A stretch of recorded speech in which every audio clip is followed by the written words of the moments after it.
Hello दोस्तों, नमस्कार। स्वागत है आपका आज के सेशन में। आज का सेशन दोस्तों बहुत ही महत्वपूर्ण होने वाला है, जिसमें हिंदी के आपको टॉप 35 प्रश्न देखने हैं दोस्तों। एक एक प्रश्न बहुत ही महत्वपूर्ण है दोस्तों। अक्सर आप ऐसी क्लास मिस कर देते हैं और फिर आपको एग्जाम में बहुत सारा नुकसान झेलना पड़ता है दोस्तों, जिसकी वजह से आपका सीटेट एग्जाम नहीं निकल पाता है। तो दोस्तों क्लास को पूरा देखें और इसमें दोस्तों आपको सब कुछ मिलने वाला है। तो दोस्तों शुरू करते हैं आज के पहले प्रश्न से।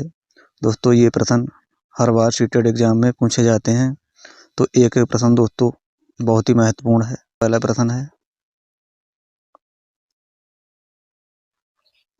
नदी में कौन सी संज्ञा है? भाववाचक, जातिवाचक, व्यक्तिवाचक या गुणवाचक? इसमें जातिवाचक हो जाएगी दोस्तों, क्योंकि दोस्तों इसमें नदी की दोस्तों पूरी जाति के बारे में इसने बता दिया, कोई पर्सनल नाम का नहीं बताया दोस्तों। जैसे गंगा नदी होती तो दोस्तों ये व्यक्तिवाचक हो जाती, तो केवल इन्होंने नदी के बारे में पूछा कि नदी में कौन सी संज्ञा है, तो ये जातिवाचक हो जाएगी। तो ऑप्शन नंबर 20 का सही उत्तर हो जाएगा जातिवाचक। पूरी जाति के बारे में ही बता दिया है।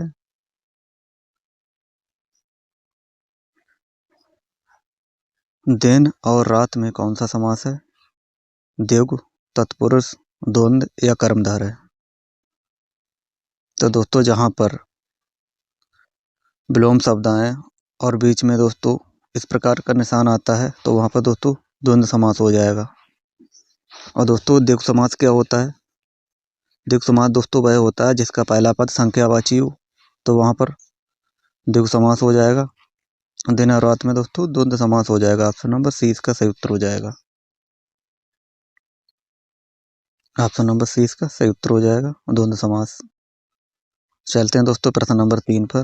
आज का प्रश्न नंबर तीसरा है, चामास्की की परिभाषिक शब्दावली सहजता योग्यता को किस रूप में समझा जा सकता है?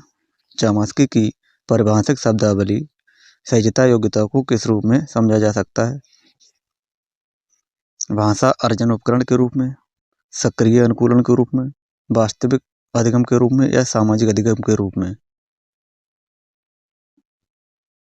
दोस्तों चामास्की की परिभाषिक शब्दावली सहजता योग्यता को भाषा अर्जन के उपकरण के रूप में दोस्तों समझा जा सकता है। ऑप्शन नंबर ए इसका सही उत्तर हो जाएगा। प्रश्न नंबर 4 है, एक शब्द में एक शब्द ए संधि का उदाहरण है। किसका उदाहरण दोस्तों हो जाएगा? एक में कौन सी संधि हो जाएगी? प्रश्न नंबर 4, तो दोस्तों जहां पर दो मात्राएं दी गई हो वहां पर दोस्तों वृद्धि संधि हो जाएगी, और जहां पर दोस्तों एक मात्रा दी गई हो वहां पर गुण संधि हो जाएगी। गुण संधि दोस्तों कौन सी हो जाएगी? जहां पर दोस्तों एक मात्रा हो, चाहे दोस्तों इस प्रकार हो चाहे दोस्तों इस प्रकार हो, वहां पर गुण संधि हो जाएगी। जैसे महेंद्र नरेश महोदय, तो ये गुण संधि का उदाहरण हो जाएगा। तो जहां तक कि इस प्रश्न की बात करें दोस्तों, तो इस प्रश्न में दोस्तों वृद्धि संधि का उदाहरण हो जाएगा एक। यहाँ पर दो मात्राएं दी गई हैं दोस्तों, तो ये वृद्धि संधि का हो जाएगा दोस्तों। प्रश्न नंबर 5 देखते हैं, त्रिलोचन में कौन सा समास है? त्रिलोचन में कौन सा समास हो जाएगा? त्रिलोचन आपको बताना कौन सा समास है। तो दोस्तों त्रिलोचन भगवान सबके लिए कहते हैं दोस्तों, भगवान शिव के लिए। जहां पर दोस्तों भगवान शिव की यहाँ पे दोस्तों व्याख्यान दोस्तों हो रहा है, तो दोस्तों ये बहुब्रीहि समास के अंतर्गत आएगा।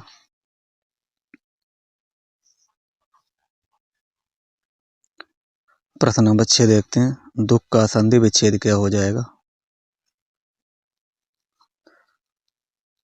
आपको बताना दुख का संधि विच्छेद क्या हो जाएगा। प्रश्न नंबर 6, तो दोस्तों ऑप्शन नंबर ए इसका सही उत्तर हो जाएगा, दूधन खा दुख। प्रश्न नंबर 7 देखते हैं, मोर का पर्यायवाची इनमें से कौन सा नहीं है? केसरी, सारंग, मयूर, केकी। तो दोस्तों मोर का पर्यायवाची में से कौन सा नहीं हो जाएगा? दोस्तों सारंग, मयूर, केकी दोस्तों ये तीनों तो हो जाएंगे दोस्तों। केसरी ये दोस्तों सिंह का है, सिंह, शेर, नाहर दोस्तों ये शेर का हो जाएगा। तो दोस्तों ये इसका सही उत्तर हो जाएगा केसरी, ये नहीं है मोर का। प्रश्न नंबर 8, चौराहा में कौन सा समास है? चार राहों का समूह चौराहा में कौन सा समास हो जाएगा? बहुब्रीहि, तत्पुरुष या फिर द्विगु, जिसका पहला पद संख्यावाची होने पर दोस्तों द्विगु समास दोस्तों हो जाएगा। ऑप्शन नंबर डी इसका सही उत्तर हो जाएगा। प्रश्न नंबर 9 देखते हैं। इत्यादि का संधि विच्छेद क्या है? प्रश्न नंबर 9, इत्यादि का संधि विच्छेद क्या हो जाएगा? ई प्लस आदि, इत प्लस आदि, इत प्लस आदि, इत्या प्लस आदि।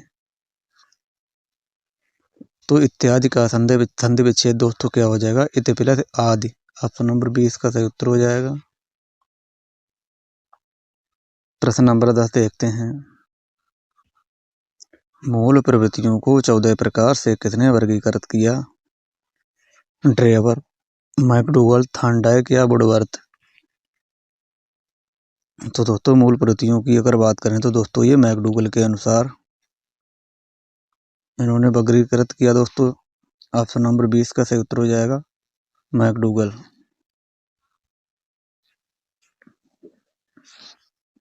प्रश्न नंबर 11, गहन पठन का उद्देश्य किसको बढ़ावा देना होता है दोस्तों? आनंद के लिए पठन, परीक्षण के लिए पठन, सूचना के लिए पठन, लेखक के विषय में जानने के लिए पठन। दोस्तों गहन दोस्तों पठन जो होता है वो किसके लिए? आनंद के लिए दोस्तों। जब दोस्तों हमें पढ़ने में आनंद आता है तो दोस्तों हम उसे फिर गहन पठन के रूप में पढ़ते हैं दोस्तों। तो ऑप्शन नंबर ए इसका सही उत्तर हो जाएगा। प्रश्न नंबर 12 दिया गया है। किसी नई भाषा को सीखने के संबंध में कौन सी बात सही है? किसी नई भाषा को सीखने के संबंध में कौन सी बात सही है? मातृभाषा का ज्ञान सहायक होता है। मातृभाषा का प्रयोग सहायक करने की जगह बाधा उत्पन्न करना होता है। शिक्षक के द्वारा मातृभाषा का प्रयोग कदापि नहीं करना चाहिए, या फिर शिक्षार्थियों द्वारा मातृभाषा का प्रयोग नहीं किया जाना चाहिए। तो किसी नई भाषा को सीखने के लिए कौन सी बात सही है दोस्तों? ये मातृभाषा का ज्ञान सहायक होना चाहिए दोस्तों। ये सहायक होता है, मातृभाषा का ज्ञान सहायक होता है। ऑप्शन नंबर ए इसका सही उत्तर हो जाएगा। प्रश्न नंबर 13 है। निम्नलिखित में से कौन सा एक भाषा का अंग नहीं है? ध्वनि, रूप, अर्थ या पठन। तो भाषा का दोस्तों अंग कौन सा नहीं हो जाएगा? पठन दोस्तों ये भाषा का अंग नहीं होता। ध्वनि, रूप और अर्थ दोस्तों ये पठन भाषा के दोस्तों अंग होते हैं। पठन इसका सही उत्तर हो जाएगा।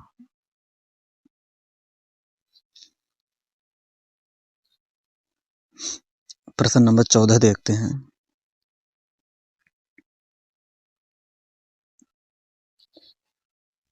वह विधि जो शारीरिक क्रिया एवं भाषा के समन्वय पर आधारित है उसे क्या कहते हैं? कार्य आधारित भाषा अधिगम, पूर्ण शारीरिक प्रतिक्रिया, शैवात्मक या सहकारी भाषा अधिगम, संप्रेषणात्मक भाषा शिक्षण। वह विधि जो शारीरिक क्रिया एवं भाषा के समन्वय पर आधारित है उसे क्या कहते हैं? तो दोस्तों उसे क्या कहते हैं? उसे कहते हैं पूर्ण शारीरिक प्रतिक्रिया। ऑप्शन नंबर बी इसका सही उत्तर हो जाएगा, पूर्ण शारीरिक प्रतिक्रिया।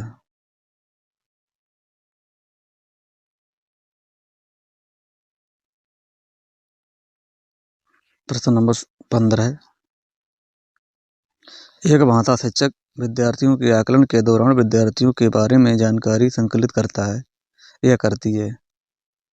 एक शिक्षक विद्यार्थियों के आकलन के दौरान विद्यार्थियों के बारे में जानकारी संकलित करता है या करती है दोस्तों। क्या करता है, क्यों करता है? तकनीकी शब्दावली तथा भाषा द्वारा विद्यार्थियों को प्रतिपुष्टि देने के लिए, शैक्षणिक एवं शैक्षणिक पहलुओं से जुड़े विविध उपकरणों एवं प्रविधियों का उपयोग करने के लिए, उनके निष्पादन के आधार पर उन्हें उत्कृष्ट, औसत एवं कमजोर श्रेणी में वर्गीकृत करने के लिए, या फिर भाषा की कक्षा में अधिक से अधिक शिक्षण सहायक सामग्री के उपयोग के उद्देश्य के लिए। तो दोस्तों किसके लिए? तो दोस्तों ऑप्शन नंबर बी दोस्तों शैक्षणिक एवं शैक्षणिक पहलुओं से जुड़े विविध उपकरणों एवं विविधाओं एवं प्रविधियों का उपयोग करने के लिए। ऑप्शन नंबर बी इसका सही उत्तर हो जाएगा।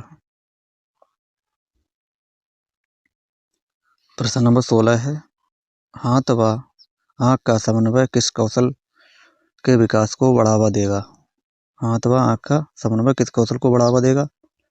सुनना, बोलना, हस्तलेखन या पढ़ना? प्रश्न नंबर 16 है, तो दोस्तों ये हस्तलेखन के लिए। ऑप्शन नंबर सी इसका सही उत्तर हो जाएगा, हस्तलेखन।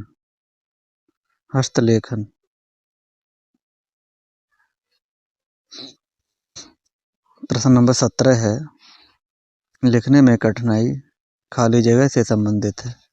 लिखने में कठिनाई खाली जगह से संबंधित किससे?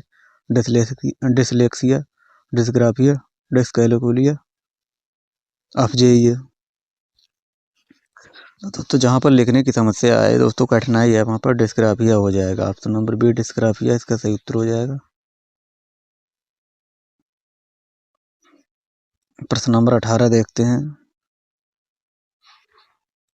भाषा विकास का संज्ञानात्मक सिद्धांत समर्थन करता है कि भाषा व्यक्ति की स्वाभाविक एवं जन्मजात क्षमता है, पुरस्कार तथा दंड के द्वारा सीखी जाती है, समाज में अंतःक्रिया के द्वारा सीखी जाती है, बच्चे के बोलना शुरू करने से पहले संकल्पना की समझ पर निर्भर करती है। तो भाषा विकास का संज्ञानात्मक सिद्धांत समर्थन करता है कि भाषा दोस्तों क्या होना चाहिए? बच्चों के बोलना शुरू करने से पहले संकल्पना की समझ पर निर्भर करती है। ऑप्शन नंबर डी इसका सही उत्तर हो जाएगा।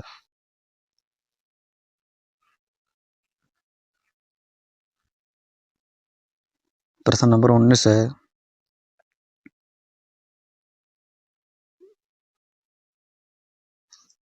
निम्नलिखित में से कौन सा किसी उत्तम पाठ्य पुस्तक का मूलभूत मानदंड नहीं है? क्या नहीं है दोस्तों? भाषा एवं शब्द भंडार, विषय वस्तु, शैली एवं योजना, मुद्रण एवं जल्द चढ़ाना।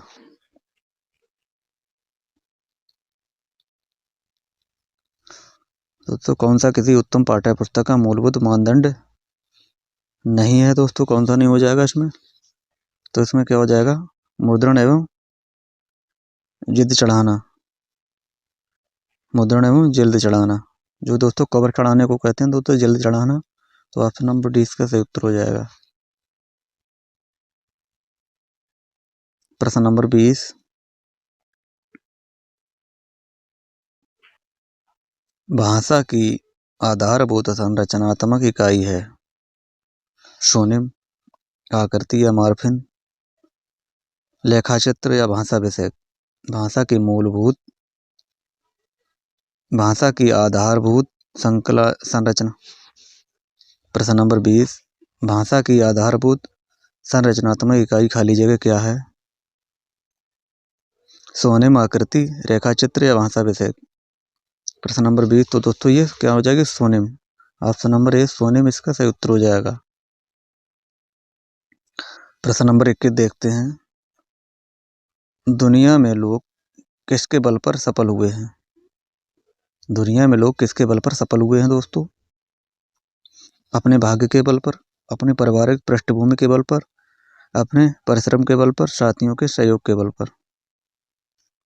प्रश्न नंबर 21 दोस्तों अपने परिश्रम के बल पर दोस्तों लोग सफल हुए हैं। ऑप्शन नंबर सी इसका सही उत्तर हो जाएगा।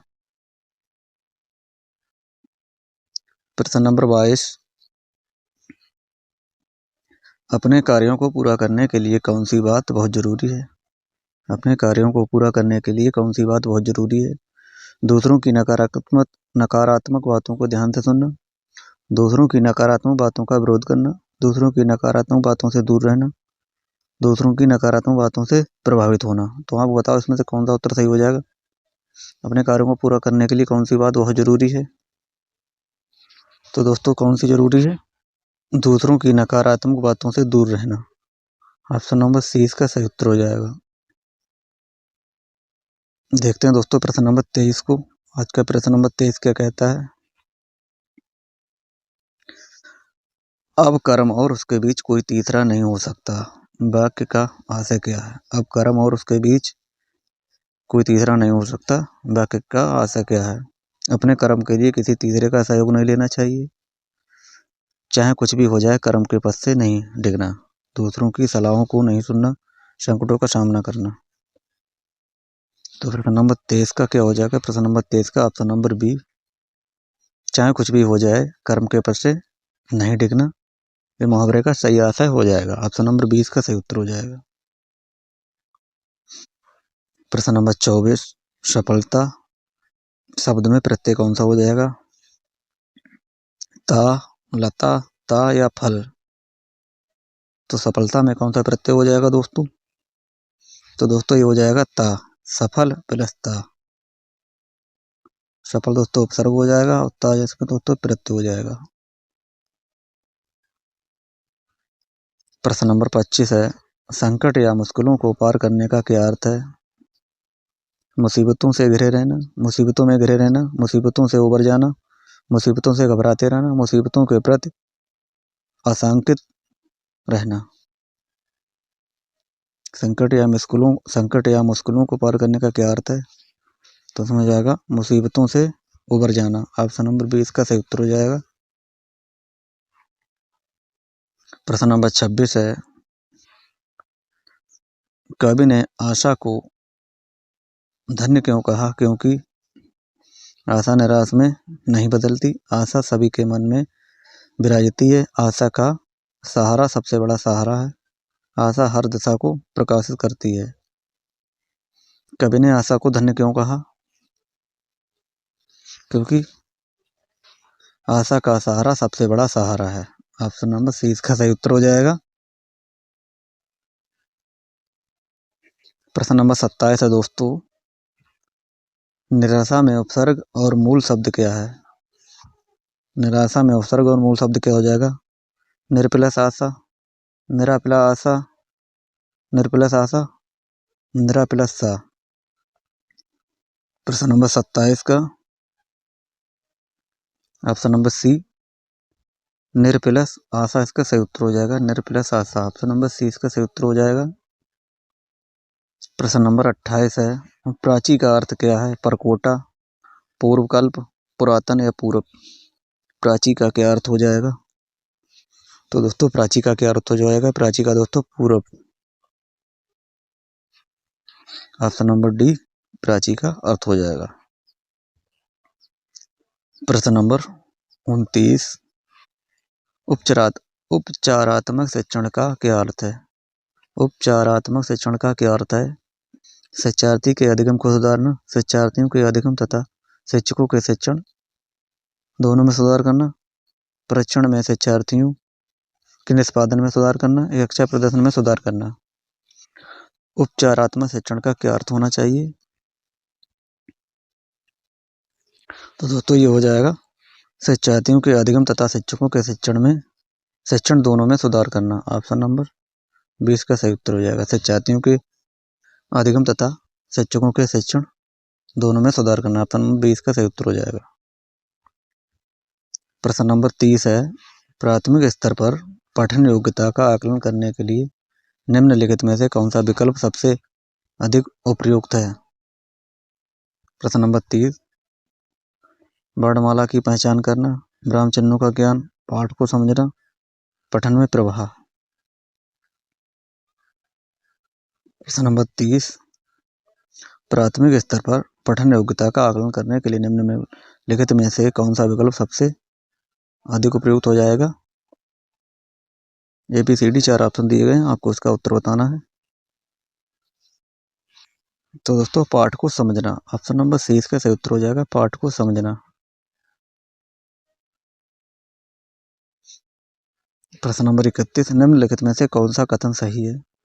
लिखाई और लेखन एक समान है। लेखन विचारों की अभिव्यक्ति है। लिखाई का तात्पर्य कागज पर शब्द लिखना। लिखना एक उत्पाद है।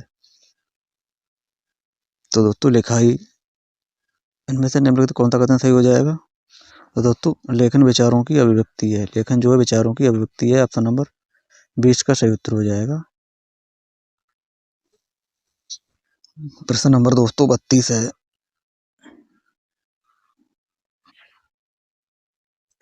एक शिक्षक संदर्भ में शब्दावली पढ़ाने के लिए घर से बर्तन तथा खिलौने लाता है या लाती है। इस वस्तुओं को जाना जाता है। सहायक सामग्री, वास्तविक वस्तु, भोजन पकाने की वस्तुएं या विषयक शब्दावली। तो दोस्तों घर से बर्तन एवं खिलौने लाता है, तो इन वस्तुओं को क्या कहते हैं? तो दोस्तों इसे क्या कहते हैं? इसे कहते हैं वास्तविक वस्तु। ऑप्शन नंबर 20 का सही उत्तर हो जाएगा, वास्तविक वस्तु। प्रश्न नंबर 33 है। भाषा प्रवाह से क्या तात्पर्य है?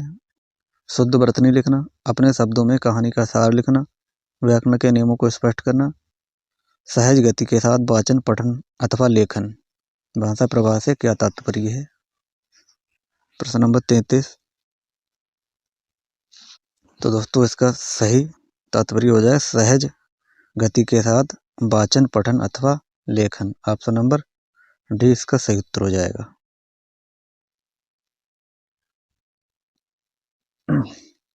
दोस्तों सेशन बहुत ही अच्छा है। दोस्तों चैनल को लाइक और सब्सक्राइब जरूर कर लें। दोस्तों एक प्रश्न बहुत ही महत्वपूर्ण था। देखते हैं दोस्तों प्रश्न नंबर 34 को। प्रश्न नंबर 34 है। निम्नलिखित में से कौन सी लेखन की विशेषता नहीं है? निम्नलिखित में से कौन सी लेखन की विशेषता नहीं है? मौखिक रिपोर्ट प्रस्तुत करना, अच्छा संगठन, स्पष्ट उद्देश्य, व्याकरणिक परिशुद्धता। निम्नलिखित में से कौन सी लेखन की विशेषता नहीं है? मौखिक रिपोर्ट प्रस्तुत करना, अच्छा संगठन, स्पष्ट उद्देश्य, व्याकरणिक परिशुद्धता।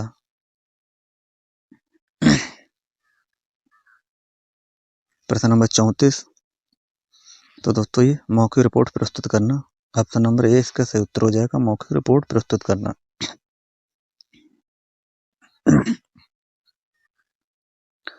दोस्तों बड़े ही ध्यान से आपको उत्तर बताना है। प्रश्न नंबर 35 है।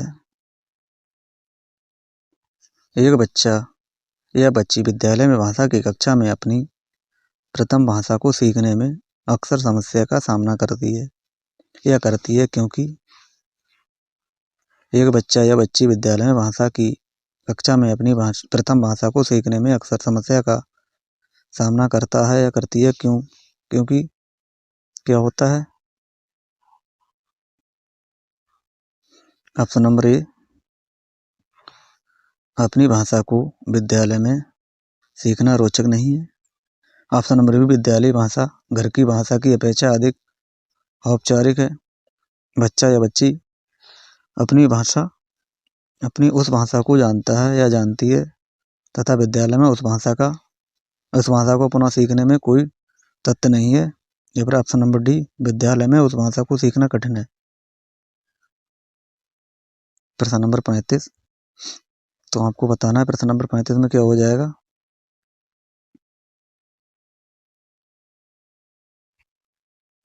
तो प्रश्न नंबर 35 में दोस्तों ऑप्शन नंबर 20 का सही उत्तर हो जाएगा। क्या हो जाएगा? विद्यालय भाषा घर की भाषा की अपेक्षा अधिक औपचारिक है। ऑप्शन नंबर 20 का सही उत्तर हो जाएगा। दोस्तों ये रहे आज के टॉप 35 प्रश्न। दोस्तों उम्मीद है कि आपने इन 35 प्रश्नों को बड़े ही ध्यान से देखा होगा दोस्तों। और आपने कितने प्रश्न सही किए हैं वो दोस्तों आपको कमेंट बॉक्स में बताना है। जो चैनल पर नए हैं दोस्तों वो चैनल पर आकर चैनल को सब्सक्राइब कर लें और अपने मित्रों को शेयर कर दें। आज के लिए इतना ही दोस्तों। मिलते हैं दोस्तों कल दोस्तों बहुत ही महत्वपूर्ण क्लास होने वाली है। आज के लिए दोस्तों इतना ही, मिलते हैं दोस्तों कल, तब तक के लिए दोस्तों धन्यवाद।